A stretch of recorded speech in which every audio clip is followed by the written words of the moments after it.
ที่ไหนอยู่ทะเลกระบี่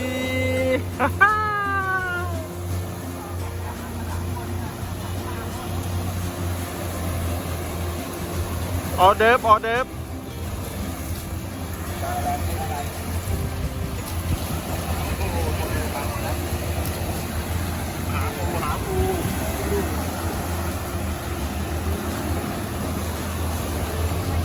ครับวันนี้เราอยู่ที่ หน้าหาด โรงแรมเซ็นทราอ่าวนางจังหวัดกระบี่ไร้เทียมทานครับผม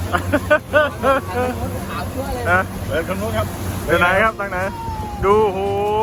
เลยครับทางนู้นหน้าผา หน้าผาหิน 3 ผาครับผม ฮะ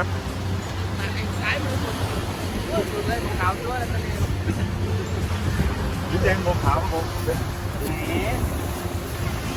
นะฮะจะรู้แล้วที่ชี้ให้ดูแล้วเกาะไก่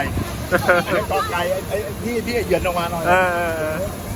เดี๋ยวพรุ่งนี้จะผ่าน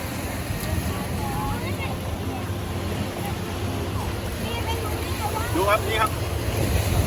ชายหาดละเอียดมากละเอียดจริง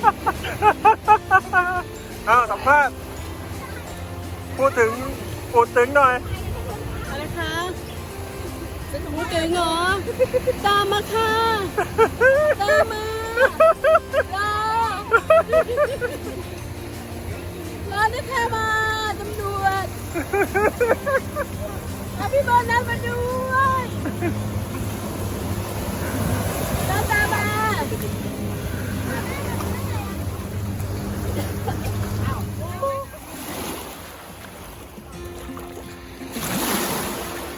โอ้โหมันเลือกสตรอเบอรี่เลยเดี๋ยวมาดูป๋าโอ้เดี๋ยวนะโอ้เดี๋ยวดูสตรอเบอรี่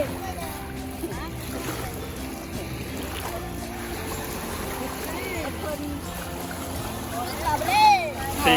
4 เรือไปรับแล้วเหรอ ทุ่มครึ่งยังอยู่ชายหาด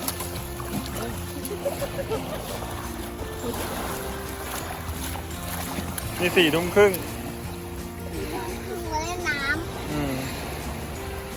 ยาย ำแต่นู้นเป็นตัว ก็หอมไม่ได้อยู่ต่อ ต้องมาเล่นตอนกลางคืนน่าสงสารน่าสงสาร ไม่เอาเพราะว่ามีเพื่อนหาล้างมือแล้วนะกุ้งก็จะขึ้นไปแล้วพรุ่งนี้มันไม่เล่นอันนี้เรามาเดิฟเฉยห้ามนั่งนะไปได้นี่ทำอะไรเช้าลุงหนุ่มทำอะไรได้กุ้งหอมจะทำอย่างนี้เดินน้ำลูกไปล้างน้ำเลย หอมอยากเล่นทะเลต่อฟินเลยอะฟิน ไปล้างน้ำเลยนะ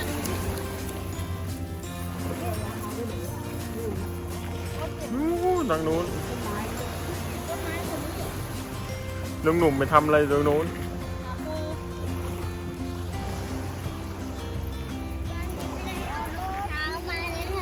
เจ็บมากเลยค่ะเจ็บมากเลยค่ะ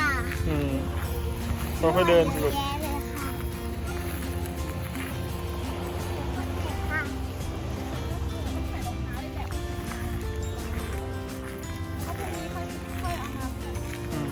พรุ่งนี้เย็นยันเย็นไปเลยนะไม่ต้องกลับบ้านกับช่องหรอกใครอยากกลับนั่งเครื่องไป